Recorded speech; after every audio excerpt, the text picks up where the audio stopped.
Bom dia, boa tarde, boa noite para quem está aí em casa. Boa noite para todos vocês aqui. Tudo bem? Eu acho que a aula que a gente começa hoje, eu não sei se eu vou conseguir terminar ela hoje ou só no dia seguinte, né, na próxima aula, mas essa aula aqui que a gente está começando, eu acho que é a segunda mais importante do nosso curso. Essa primeira foi a do momento histórico, eu acho que essa é a segunda. Porque é a partir da explicação e do entendimento sobre a política de atendimento à criança e ao adolescente que a gente consegue entender como que tudo isso que a gente vê no ECA e nas leis esparsas relacionadas aos direitos, boa parte do que a gente já viu até agora, até o que a gente vai ver nas próximas aulas, isso se operacionaliza no âmbito do Estado e também da sociedade civil. Quando a gente trabalha com infância e juventude, a gente lida muito com trabalho de rede, né? Então é uma parceria tanto do governo estadual, federal, municipal, com o particular, os pais, com a sociedade como um todo, e isso não se dá de uma forma desordenada. O próprio Estatuto da Criança e do Adolescente dá as nossas diretrizes de como que esse trabalho tem que ser operacionalizado. Depois a gente vai ver que algumas resoluções do CONANDA melhor especificaram o que a gente chama de sistema de garantias dos direitos da criança e do adolescente. Provavelmente a gente vai ver isso também ou nessa aula ou na próxima. Então, muito bem. A política de atendimento dos direitos da criança e do adolescente se insere dentre os artigos 86 a 97 do ECA. E eles dispõem sobre a política de atendimento que far-se-á por meio de uma forma articulada de ações governamentais e não governamentais da União, dos Estados e do município, além da sociedade civil. 3 pontos que a gente vai abordar para destrinchar a política de atendimento. Inicialmente, nós vamos falar sobre as diretrizes, as linhas de ação e, por fim, as entidades. Bom, começando com as diretrizes, a primeira que nós podemos apontar é a da municipalização.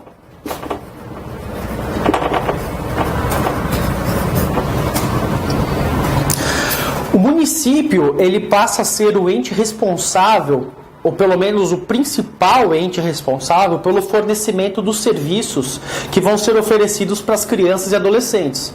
E também, por sua vez, para as famílias, que é aquele núcleo inicial onde a criança e o adolescente vão se desenvolver. A maioria dos serviços passam ao encargo do município. Não sei se vocês se recordam que na primeira aula que a gente teve, quando nós estávamos falando da etapa menorista, nós comentamos que o sistema ele era federalizado. Nós tínhamos a FUNABEM, no máximo a gente tinha o desmembramento em FEBEMs, então era o governo federal e o estadual que coordenavam como é que se dava a política, tanto de medidas correspondentes para adolescentes delinquentes, né, acusados de ato infracional, quanto aqueles carentes, aqueles maus tratos, abandono, seja lá como for. Aqui você transfere essa responsabilidade para o município. E por que essa responsabilidade passa a ser para o município? Bom, existem muito mais municípios do que estados. Então, isso, como primeiro ponto, permite uma maior capilarização do governo entre os diversos setores, né, as diversas regiões do nosso Brasil. Isso permite que, diferentemente de um órgão estadual que encontra o seu centro, provavelmente na capital de um estado, você tem em cada município, ao menos um órgão central que seja responsável pelo fornecimento, e dessa forma, aquela pessoa que mora numa cidade muito mais longe dessa capital, ela vai ser também amparada, assim como todos os outros lugares.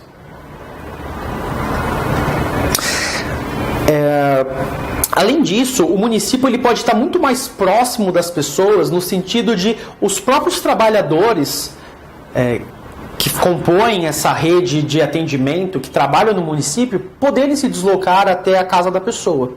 Quando a gente fala de um atendimento estadual, isso é inviável.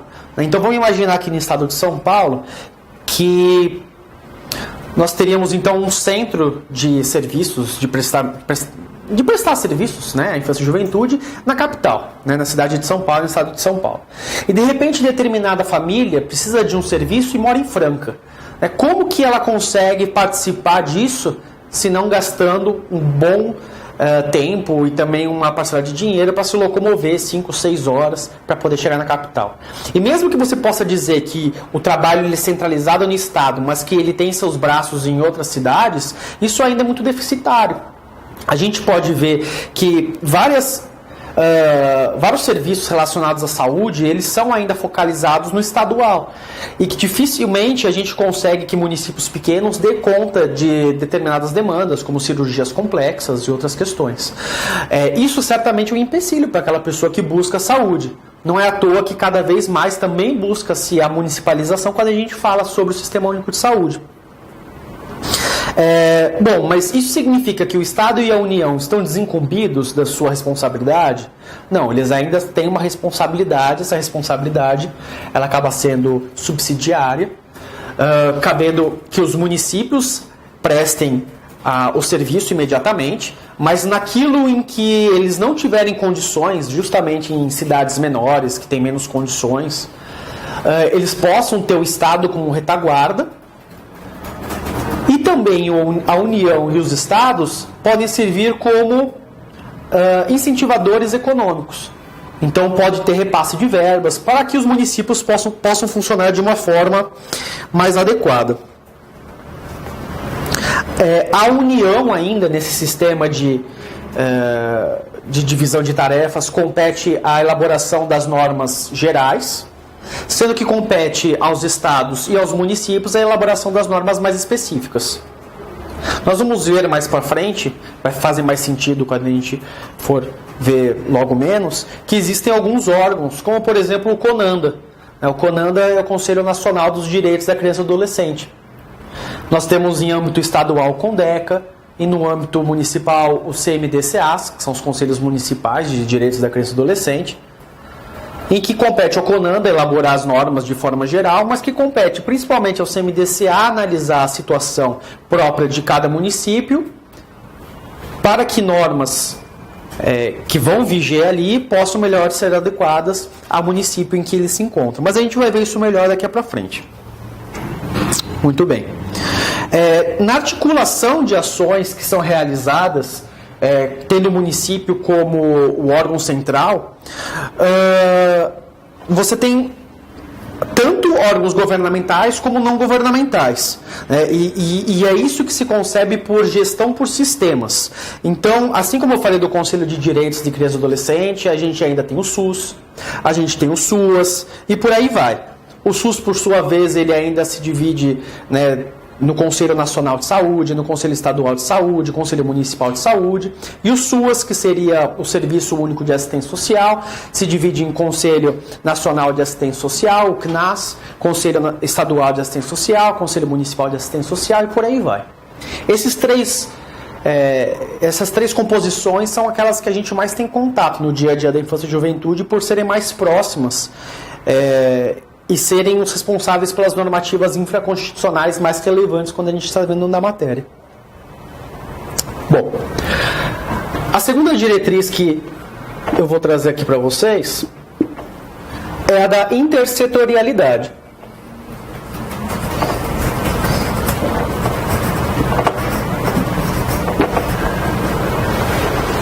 E ela pressupõe a integração em rede dos órgãos governamentais e não governamentais.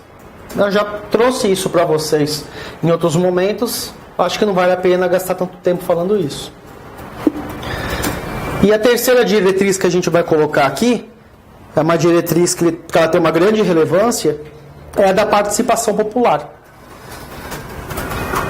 Então não compete tão apenas ao governo e às famílias a política de atendimento de criança e adolescente, mas compete de uma forma democrática ao povo como um todo. Todo mundo tem que ser chamado a participar e todo mundo também tem o direito de participar disso. A participação popular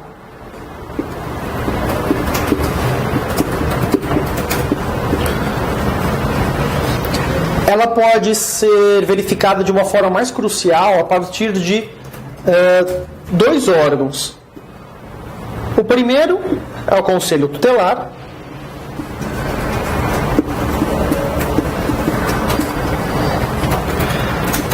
E o segundo são justamente os Conselhos de Direitos.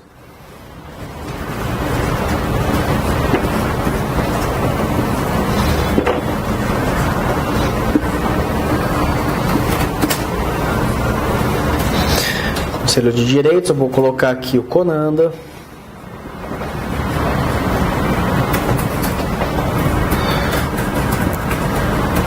CONDECA, CMDCA. Esses são os Conselhos de Direitos da Criança. Aqui os de assistência social.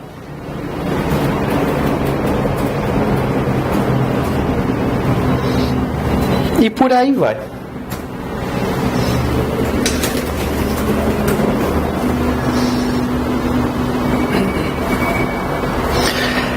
Essa diretriz de participação popular, ela é muito interessante na medida em que ela chama a população, tanto na elaboração da política, ela participa na elaboração daquilo que vai ser oferecido para a população, quanto também para a fiscalização e para o controle daquilo que já foi estabelecido. Então, o Conselho Tutelar e o Conselho de Direitos, embora eles sejam duas manifestações muito marcantes dessa diretriz da participação popular, é interessante que vocês tenham bem fixo quais são as diferenças entre eles, até porque isso é uma questão que é muito cobrada em prova normalmente. O Conselho Tutelar, você só verifica nos municípios. Enquanto os Conselhos de Direito, como vocês estão vendo aqui, vocês encontram em todas as esferas federativas. A parte da União, dos estados e do município.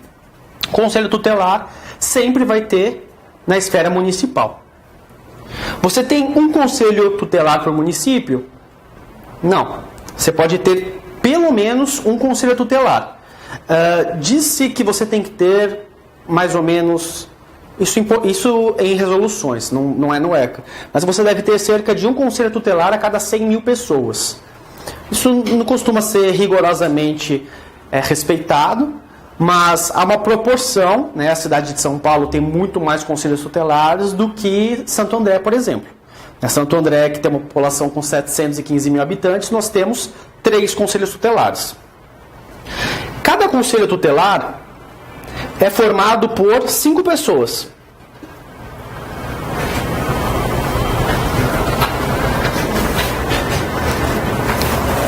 E essas 5 pessoas, elas são eleitas.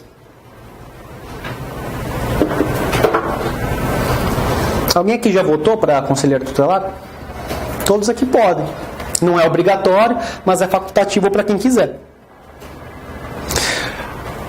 Essas pessoas que se candidatam a conselheiros tutelares, eles precisam preencher alguns requisitos, que, como vocês vão ver, não são tão estritos assim.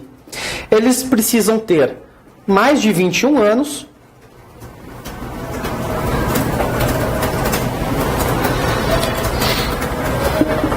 e residir no município. Só isso. Então você mora no município, você tem mais de 20 anos, você pode se candidatar a conselheiro tutelar. Isso costuma ser muito alvo de críticas pelas pessoas que trabalham com infância e juventude, tendo em vista que o conselheiro tutelar ele tem uma função muito importante no sistema de garantias, sendo que eu até costumo chamar o conselheiro tutelar de um ombudsman.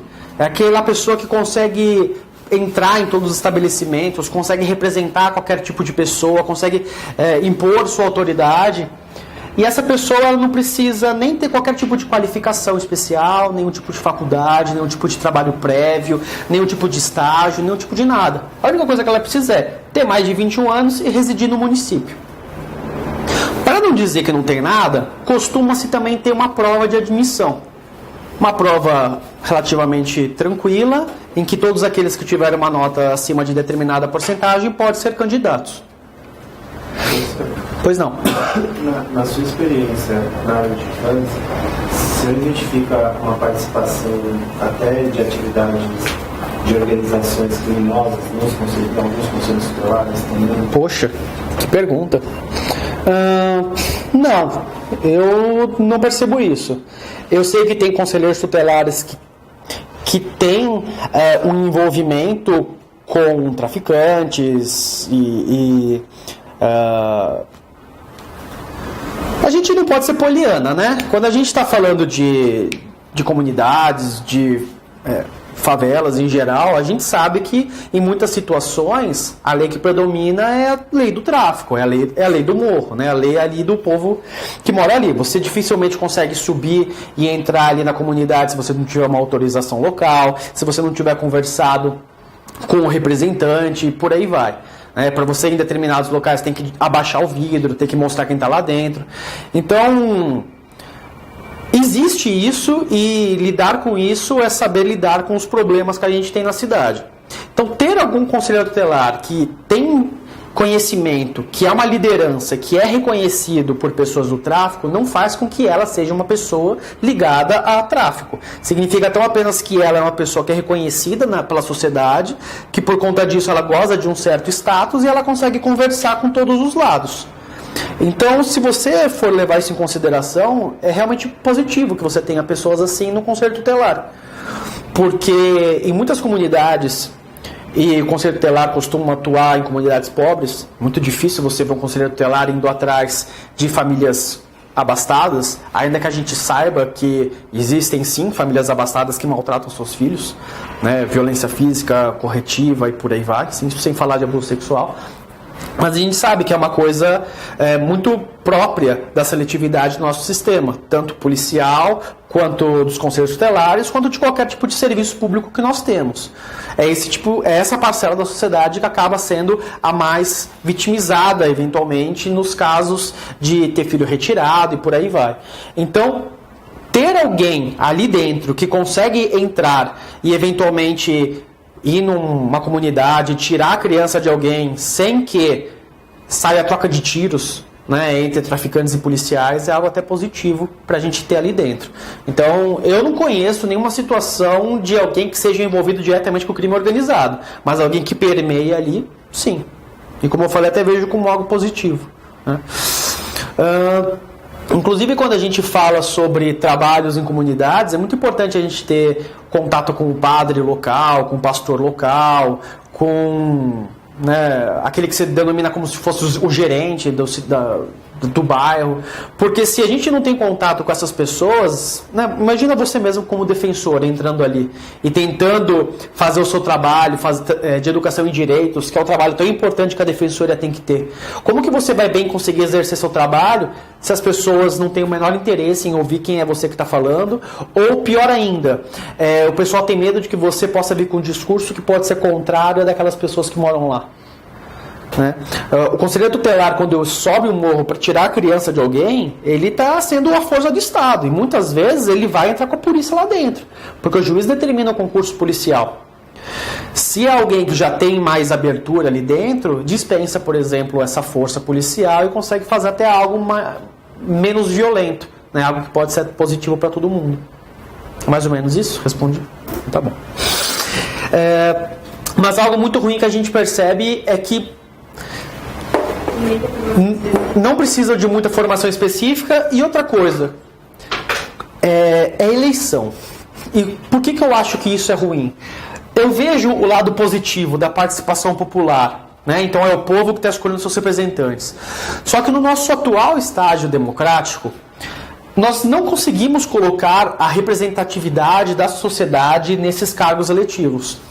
Muitas vezes o que nós temos aqui são aquelas lideranças, né, como eu trouxe para vocês, que por conta disso são muito conhecidas na região e que conseguem levar muitas pessoas para votarem nelas. Como vocês mesmos disseram, ninguém aqui nunca votou para uma eleição de conselheiro. Então, aquele que tem um bom auditório já sai muito na frente. Porque já que não é todo mundo que vai votar, eu preciso chamar aqueles que vão votar. Então, não querendo desmerecer, mas eu acho complicado algumas situações, por exemplo, de pastores que se valem dos seus cultos para levar as pessoas para votar nele como conselheiro tutelar. Eventualmente você pode ter um pastor que é uma boa pessoa, que estuda, que gosta do tema, que fez campanha da fraternidade sobre o assunto. Não estou dizendo isso.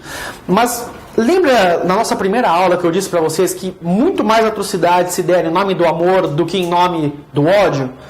Né? Porque para o amor não tem limites, mas para a lei tem. Então aquela pessoa eventualmente acha que ele precisa fazer algo pelas crianças, porque todo mundo acha que precisa fazer algo pelas crianças, e ele até imbuído de boa vontade, chama os seus fiéis para votarem nele. Só que ele não tem conhecimento nenhum. E aí ele é eleito, e aí ele cai de paraquedas, e não tem a mínima ideia de como aquele negócio funciona. E aí a gente tem que começar do zero, explicando para ele como é, e só no segundo, terceiro ano de mandato que ele engrena. Quando já estiver quase no final. Então, para mim, é muito complicado que essas pessoas, além de pouca formação, elas sejam eleitas. Porque isso não necessariamente significa que elas representam a sociedade onde elas estão, mas simplesmente que elas conseguem ganhar bastantes pessoas e por isso levar gente. Tem pessoas também que entendem até que a eleição para conselheiro tutelar, para alguns, serve de trampolim para o futuro cargo de vereador depois. Porque você começa a fazer seus comícios, não consegue passar para vereador, mas passa para conselheiro, então você já começa a conhecer como funciona e por aí vai. Então, eu estou trazendo para vocês as coisas que me parecem negativas, porque eventualmente se questionar alguma coisa numa prova, uma visão crítica, vocês já a têm. E é isso aí. Bom, enfim. Principalmente em cidades pequenas. Se o salário é alto, bom, isso é interessante. Vamos continuar e a gente aborda sobre isso. O Conselho Tutelar, ele é tido pelo ECA como um órgão autônomo, ou seja, sem sofrer ingerências por outros órgãos, e permanente. Ele não pode ser desmontado a qualquer momento. Ele tem que continuar operando, assim como a presidência continua operando, assim como a prefeitura continua operando, o Conselho Tutelar também tem que continuar operando. Não pode ser desmantelado. Mas, apesar do ECA dizer que o Conselho Tutelar ele é um órgão autônomo, ele é um órgão que é municipalizado. Tanto no sentido de que ele existe no âmbito do município, quanto no sentido de que o responsável pela elaboração pela estipulação de quanto o Conselho Tutelar vai ganhar, bem como qual que será o expediente de trabalho, férias e por aí vai, é o município. Então você já começa a perceber por aí que o Conselho Tutelar não é tão autônomo assim como a lei diz que é. Assim como a Defensoria Pública também não é tão autônoma como dizem que é. Se o governador que escolhe várias coisas, inclusive em relação ao nosso projeto de lei, não adianta nada a gente dizer que a gente é, se na verdade, na prática, a gente não é. É muito mais importante a prática do que o que a gente diz que é. Por exemplo, a gente diz que o direito penal tem que ter garantias para todo mundo, mas a gente vê quem saindo e quem ficando. É isso que a gente tem que ter mais em mente. Mas enfim, voltando para a aula aqui, o Conselho Tutelar ele tem as suas leis, tanto salarial quanto de organização do trabalho, criadas pelo município, pela Câmara Municipal. Muito bem. Essas pessoas são eleitas e o mandato delas é de 4 anos.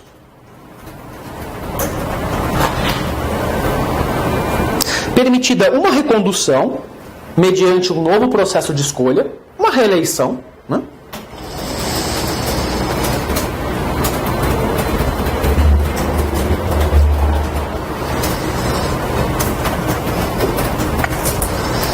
E o procedimento de eleição desses conselheiros tutelares, ele é organizado sob a responsabilidade do Conselho Municipal de Direitos, o CMDCA, que a gente vai ver melhor depois. É o CMDCA que vai organizar a eleição dos conselheiros tutelares e o fiscalizador dessa eleição é o Ministério Público.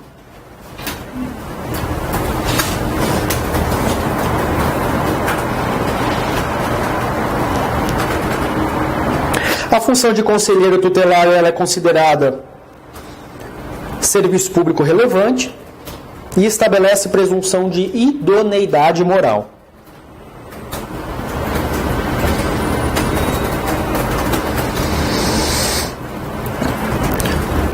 Aí saindo um pouco da área lá do ECA do Conselho Tutelar e indo um pouco lá para o final nas disposições provisórias, nós temos alguns regramentos que infelizmente ainda caem em provas da Defensoria, inclusive caiu na prova do Distrito Federal, que diz respeito à situação em que não existem conselhos tutelares, né? Eu não conheço a realidade de todos os municípios, mas eu já acredito que hoje tenhamos conselhos tutelares em todos os municípios. Mas enfim, como já caiu naquela prova, eu acho que vale a pena a gente trazer aqui para vocês. Enquanto não instalados, os conselhos tutelares, a atribuição a eles conferida será do juiz. Então, enquanto não tiver conselheiro tutelar naquele município, quem é o responsável por realizar todas as atividades que o conselho tutelar pode realizar é o juiz da infância do local.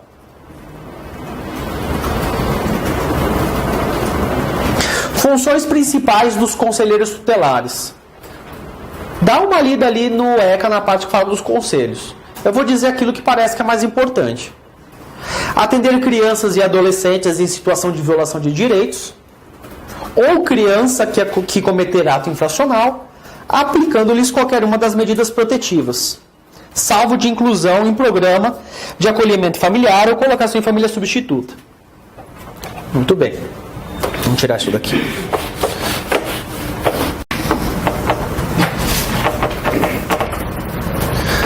Medidas protetivas, medidas socioeducativas.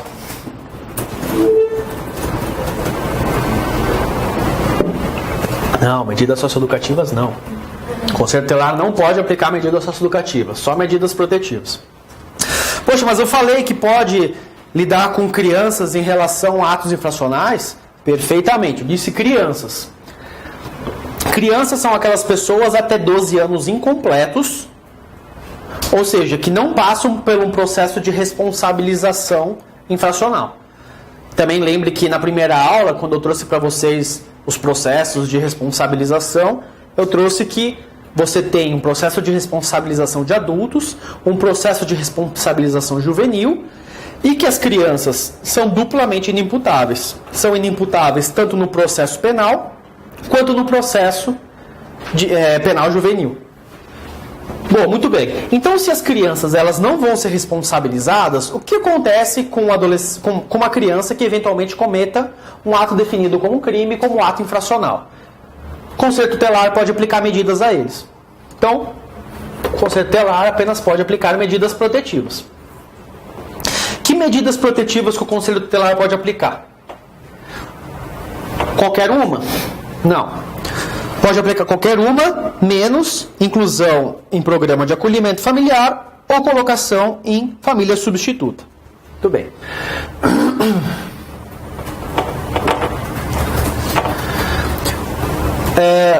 O ECA, no artigo 98, fala as situações em que as crianças e adolescentes se encontram em violação de direitos, né? Quando que caberia uma medida protetiva? Sempre que a criança ou adolescente estivesse em situação de violação de direitos ou sob ameaça de tê-los violados. E por quem?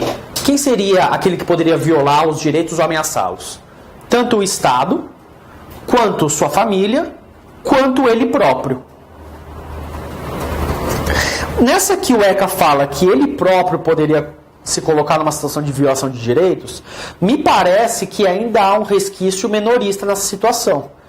Porque você diz que o adolescente, enfim, ele tanto não sabe o que fazer consigo mesmo, que então ele precisa ser tutelado pelo Estado, para o Estado dizer para ele o que ele pode e o que ele não pode fazer contra ele mesmo. Mas é baseado nesse raciocínio que você permite que se um adolescente, se uma criança comete um ato infracional, então essa criança ela estaria praticando uma violência contra ela mesma. Então isso permitiria que para crianças que cometessem ato infracional fossem aplicadas medidas protetivas. Muito bem. Outras possibilidades de medidas protetivas que pode aplicar. Então, no caso de violência praticada pelo Estado. Eu vou colocar Estado de forma geral, tá? Mas entendo que está aí os três entes envolvidos. No caso de violência praticada pelo Estado, o Conselho Tutelar tem algumas medidas que ele pode adotar. O conselheiro tem uma prerrogativa muito interessante chamada poder de requisição. O poder de requisição, que o defensor público também tem em algumas outras circunstâncias, ela é diferente do simples pedido ou do simples requerimento. Quem requisita não solicita, ordena. Então, quando alguém requisita algo, é uma determinação para que aquela outra pessoa necessariamente cumpra o que foi pedido. Nessa situação em que o Conselho Tutelar tem o poder de requisitar, ele pode requisitar vaga em estabelecimento educacional, vaga em estabelecimento de saúde,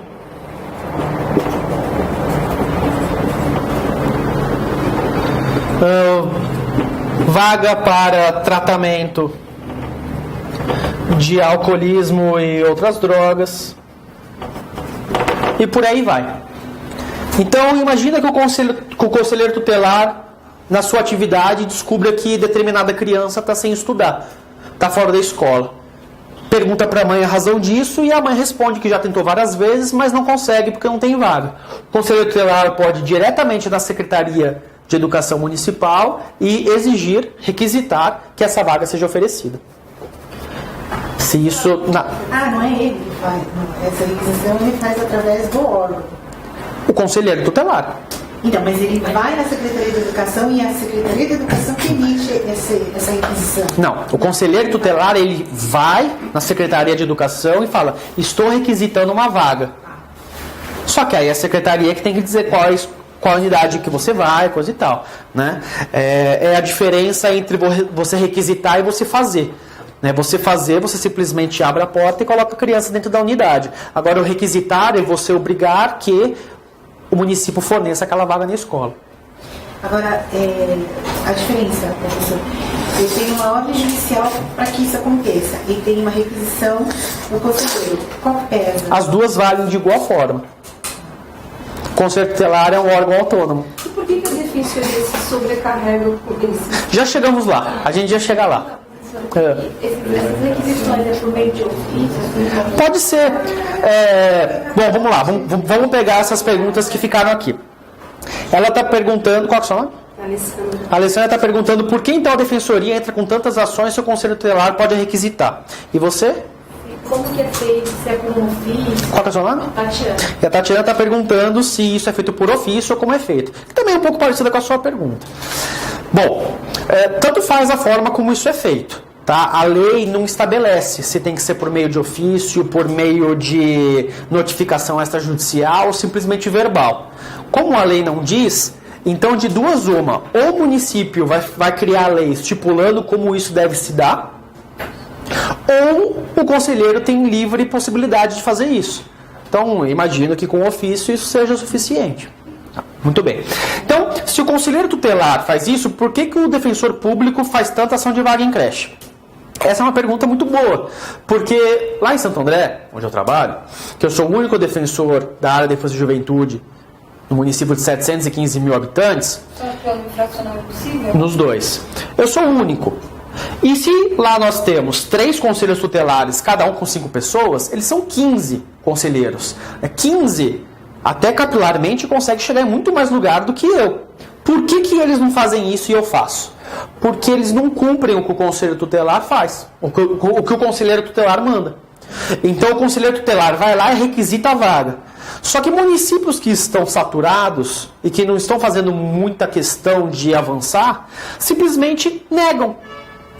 Se negam a cumprir essa requisição que lhe foi dada. Então, e assim sendo, o conselheiro tutelar tem 2 opções.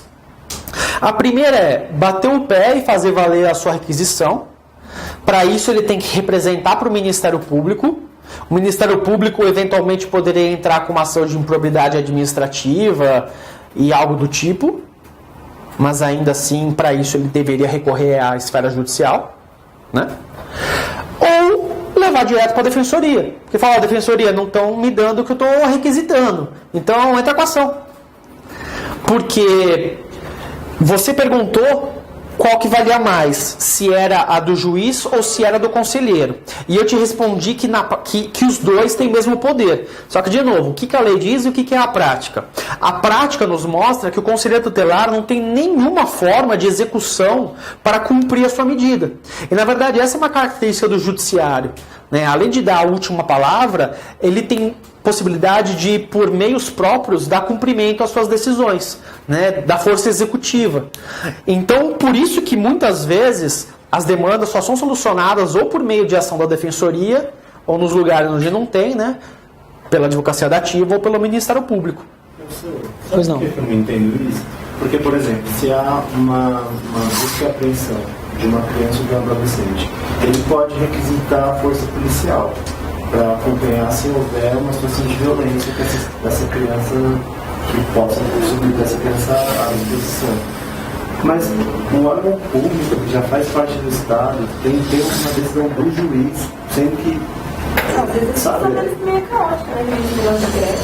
Então, aí a gente volta para o que eu falei na última aula, quando a gente estava falando sobre educação, né? Um dos argumentos que os municípios, os estados costumam alegar é da reserva do possível. E eu trouxe para vocês que esse é um argumento que ele é válido, desde que ele seja bem demonstrado. Acontece que existem tantas etapas antes de você se convencer de que realmente o município não tem condições, que na prática é quase que impossível você usar essa tese. Porque para você dizer que tem a reserva do possível, e é um argumento válido, porque você só pode dar aquilo que você tem condições de arcar, primeiro você tem que me dizer onde que todo o seu dinheiro foi gasto. E dificilmente você vai ter algum ente que vai querer abrir suas contas de uma forma tão transparente. Depois vai ser questionado por que está sendo direcionado tanto dinheiro, de repente, para campanha publicitária, para determinado show, para festa de Natal, e não para educação de crianças. E isso também é uma coisa que não gostam de veicular. Depois a gente vai questionar a lei orçamentária municipal. E é outra coisa que também não vão querer falar. E além disso, você ainda vai ter que, se provou que não tem condições nenhuma, você tem que recorrer ao Estado, e recorrer ao Federal, e depois recorrer até aos órgãos internacionais, porque é isso que a ONU fala nos comentários gerais que eu trouxe para vocês. Então, se tem tantas formas de você cumprir isso daí, o argumento da reserva do possível ele é falho. Então, me parece realmente que há uma certa falta de vontade. Você tem o jurídico e você tem o político. O jurídico fala que tem que cumprir. E, poxa, né, nada mais justo do que o próprio governo cumprir aquilo que está na lei. Mas, por outro lado, politicamente, assim como você tem os militantes, os movimentos sociais que brigam, o Estado também tem os seus burocratas que brigam. E eles brigam para poder dar uma destinação na forma como aqueles que os elegeram querem que o dinheiro seja gasto. Então, é muito... É comum você ver situações de fila em vaga em creche e tudo mais, mas o mesmo município está sediando eventos grandiosos de Ano Novo, ou de Carnaval, ou de Natal, ou de outros esportes por aí. Então, o judiciário acaba precisando ter que intervir, porque ainda que você diga que há uma independência dos poderes, que há uma discricionalidade do poder público em saber como melhor gastar seu dinheiro, no momento em que você viola direitos das pessoas e você não consegue provar de jeito nenhum que você poderia ter evitado isso, você teve uma... você não se desincumbiu do seu ônus.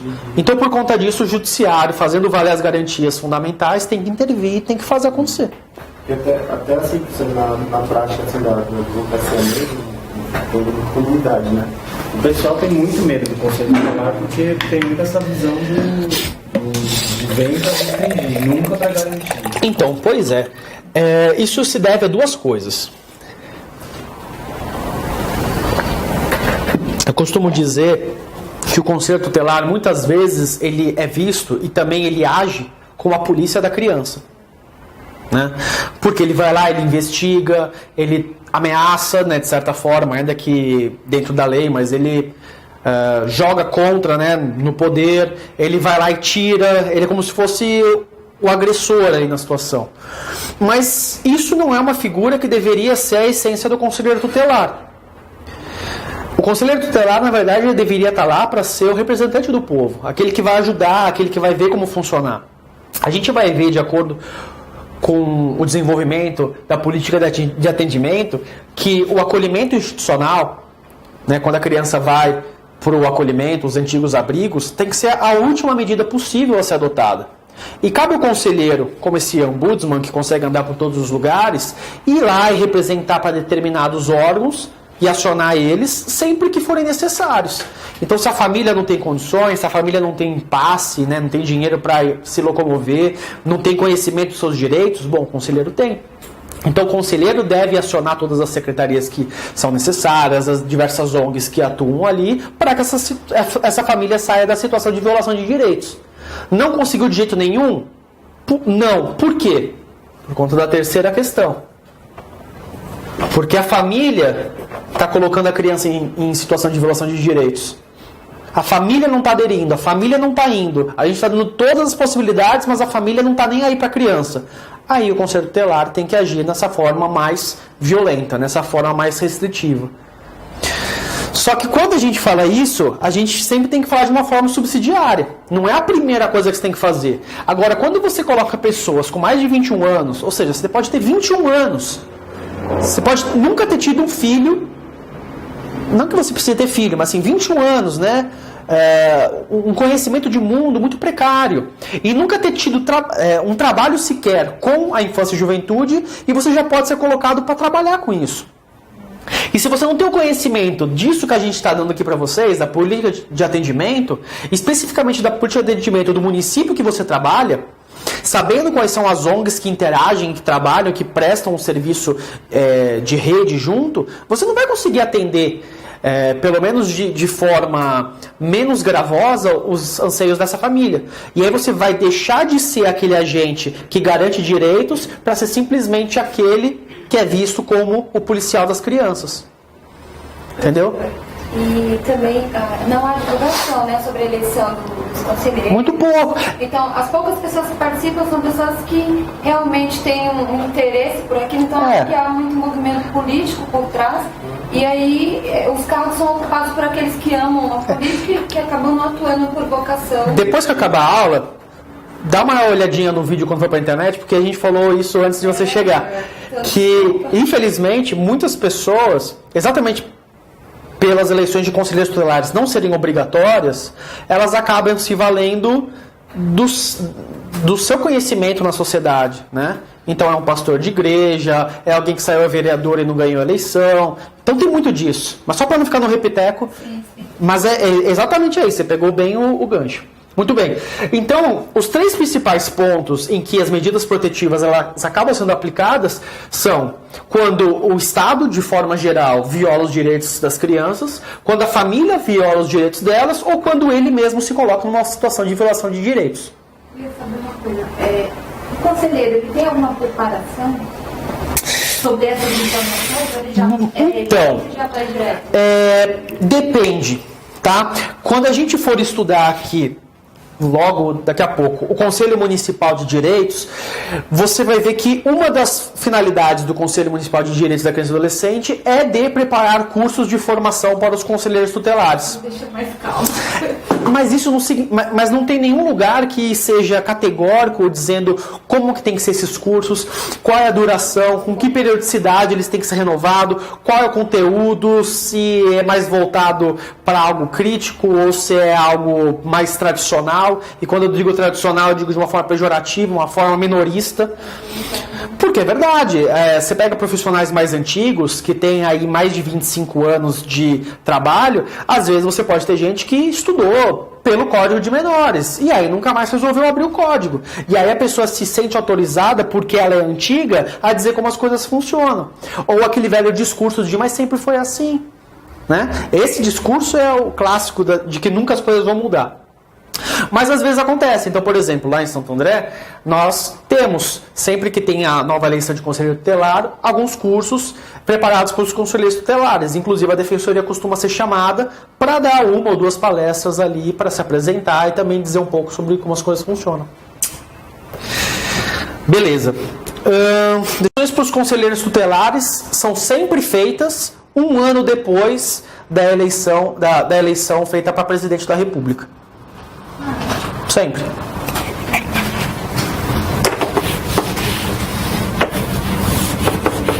Se eu lembrar mais alguma coisa importante aí eu falo. Mas basicamente foi isso.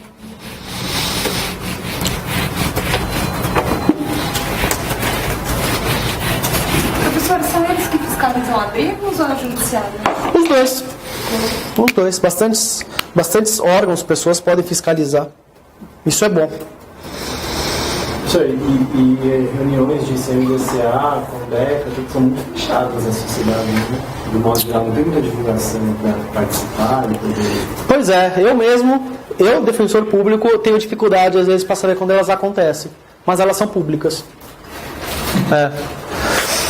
Bom, muito bem. Outras atividades que o Conselho Tutelar pode desenvolver. Atender e aconselhar pais. Né? Até porque como é que você vai tomar uma medida mais gravosa se você não tomou nenhuma medida preparatória antes?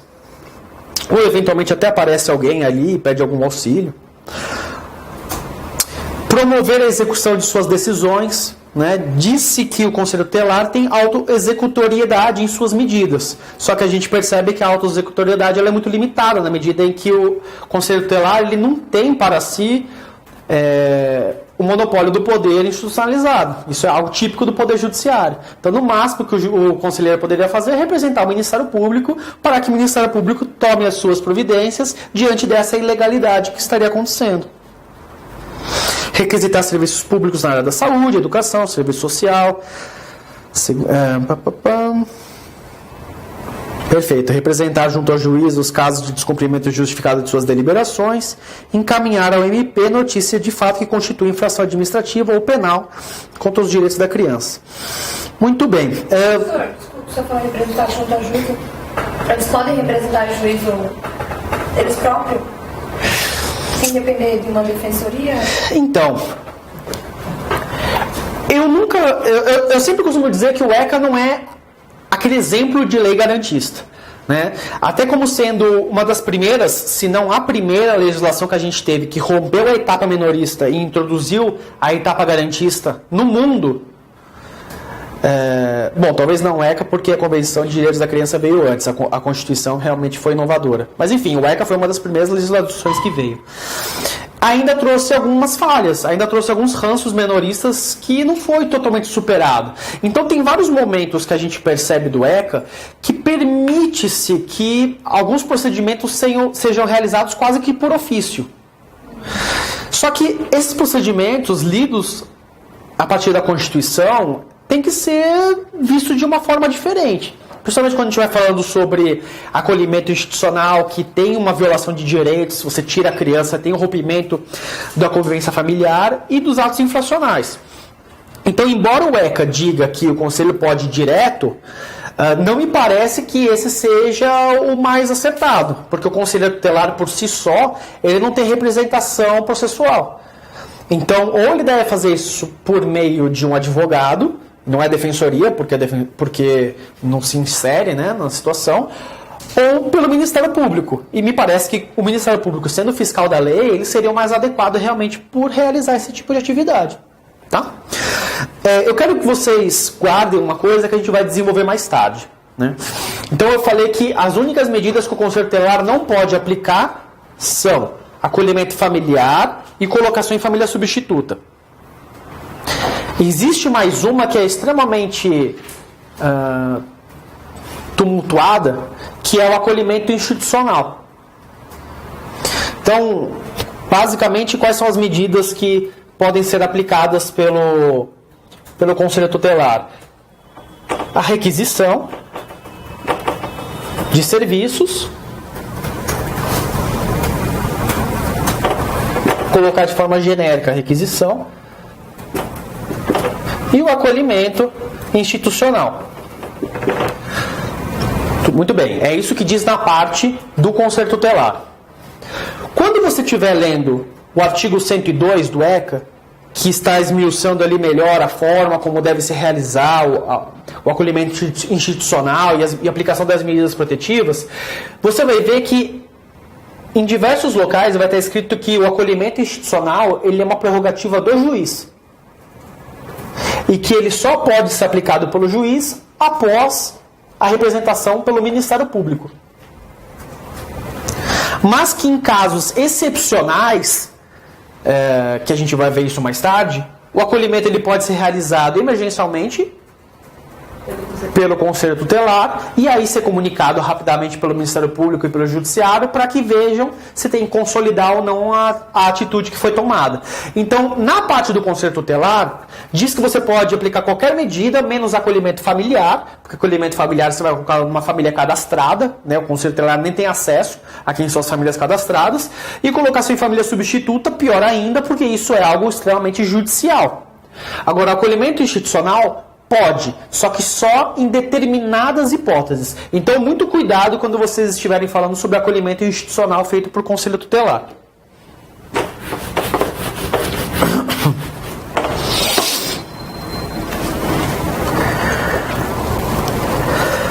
Tá, chega de Conselho Tutelar.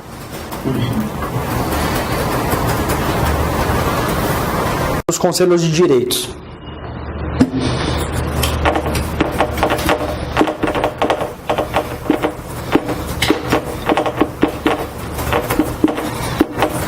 Muita gente não sei, na verdade, né? Mas tem gente que acaba confundindo o Condeca com o SEDECA. Alguém já ouviu falar de SEDECA? O SEDECA é uma ONG que ela tem como finalidade prestar serviço, prestar assistência a crianças e adolescentes, também jurídica, né? Mas principalmente para adolescentes em cumprimento de medidas socioeducativas. SEDECA é outra coisa. CONDECA, que é o Conselho Estadual de Criança e Adolescente. Muito bem. Os conselhos de direitos, diferentemente do Ministério Público, os conselhos de direitos, diferentemente do Conselho Tutelar, eles operam nas 3 esferas da federação. No âmbito da União, do Estado e do município. Muito bem. Como eu falei para vocês já, Conselho de Direitos não se restringe então apenas aos Conselhos de Direitos de Criança e Adolescente, embora esse seja o principal foco que nós temos e é o que é falado no ECA. Outras legislações que inclusive são cobradas em alguns editais, como no de São Paulo, Santa Catarina, Paraná, colocam algumas outras leis, como a lei do SUAS, a lei do SUS, né? Então é bom saber que além disso você tem os conselhos de saúde, de assistência social, o socioeducativo também, né? Você tem o SINASE, que é o Sistema Nacional Socioeducativo, e por aí vai. Tem o sistema estadual, o sistema municipal, mas esses dois são os mais importantes depois do Conselho de Direitos da Criança e Adolescente. Os conselheiros desses órgãos não são eleitos, como acontece no Conselho Tutelar. É feito de uma outra forma. Metade dos conselheiros são provenientes do ente, do próprio governo. E a outra metade é composta pela sociedade civil. É composta pela sociedade civil organizada. Essas pessoas aqui da sociedade civil organizada é composta por representantes de movimentos sociais, de organizações, como por exemplo o Movimento Negro, LGBT, Pastoral do Menor, por aí vai. A função principal dos conselhos de direitos é deliberar sobre política pública. Então, o que é decidido dentro desses conselhos de direitos vai influenciar diretamente na forma como o ente vai desenvolver sua política de atendimento da criança e adolescente perante o município, o estado e por aí vai. As deliberações que aqui forem realizadas, elas têm força normativa. Então devem ser cumpridas, inclusive, pelo poder público.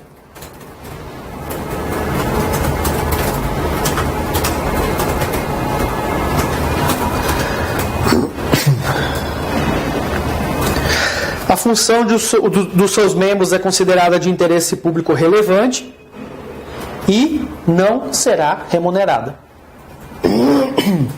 Eles não ganham para fazer o que fazem.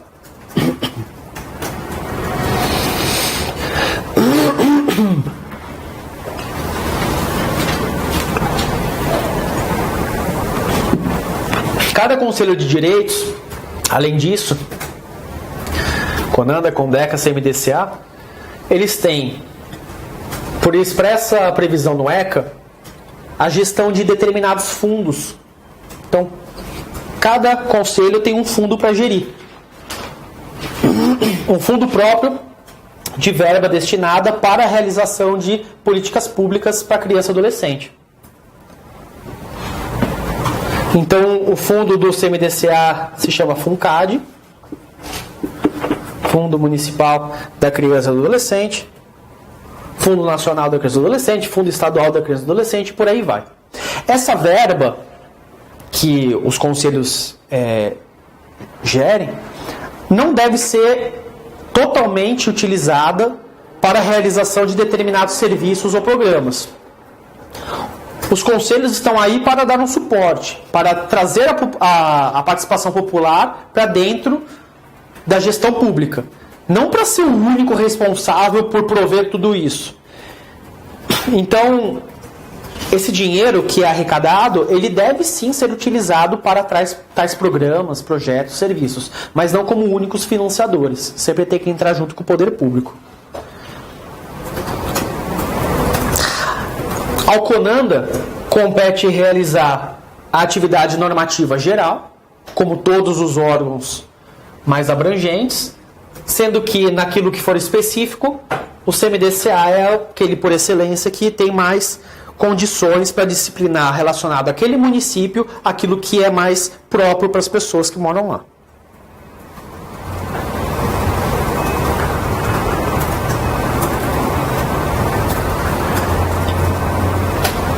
Compete também aos conselhos de direitos realizar, como eu trouxe para vocês,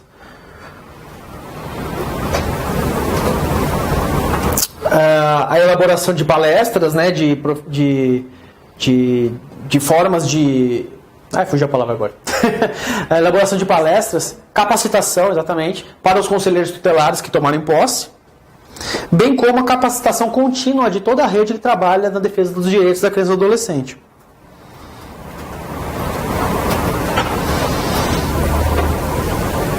De novo, repetindo, né? Lá no finalzinho, nas disposições transitórias, também tem uma partezinha destinada para o CMDCA, que diz que na falta dos CMDCAs, não vou falar isso agora não, senão vai dar um nó na cabeça de vocês, vou falar depois. Bom, muito bem, vamos criticar um pouco o CMDCA também.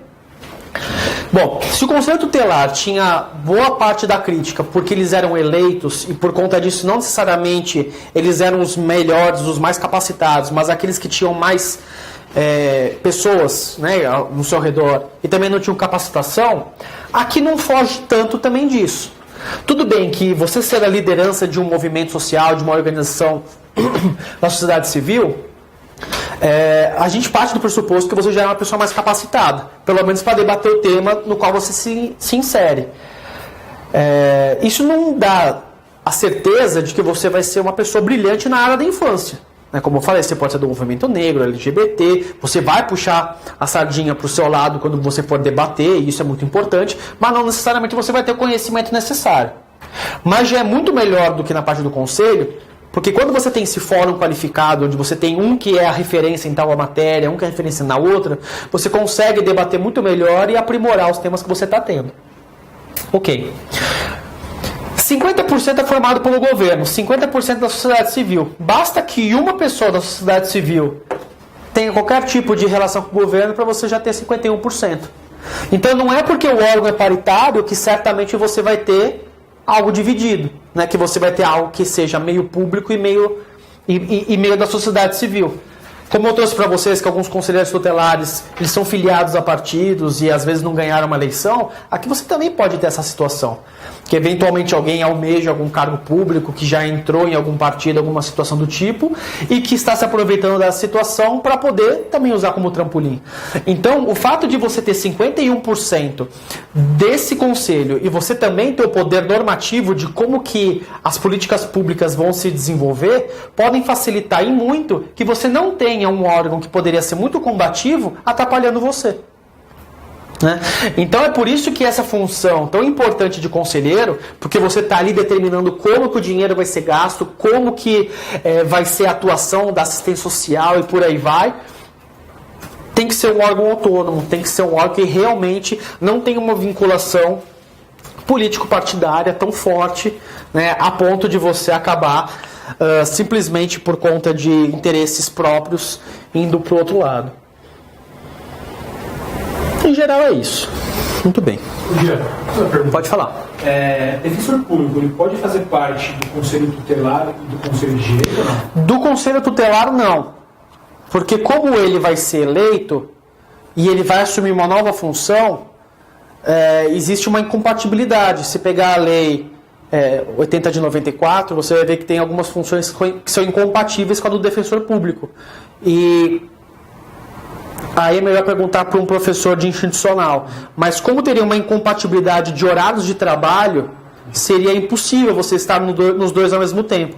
Agora, membro do Conselho de Direitos, sim. Inclusive nós temos vários defensores que são membros de alguns. Eu sei que o Diego do Vale, que inclusive foi um dos coordenadores do núcleo de infância da Defensoria de São Paulo, ele participou do CONANDA por um bom tempo. E tem vários defensores que fazem parte do CMDCA.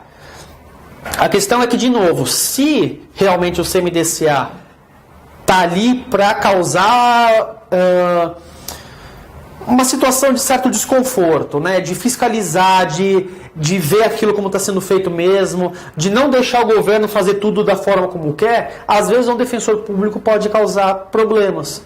E por isso que nem sempre os defensores públicos são bem vistos nas situações. Os promotores, infelizmente não, né? Felizmente, eles estão fiscalizando por conta do próprio ECA determinar que eles têm que ser os fiscais em qualquer situação. Não estou dizendo participar como conselheiro, mas estar ali sempre sabendo do que está acontecendo.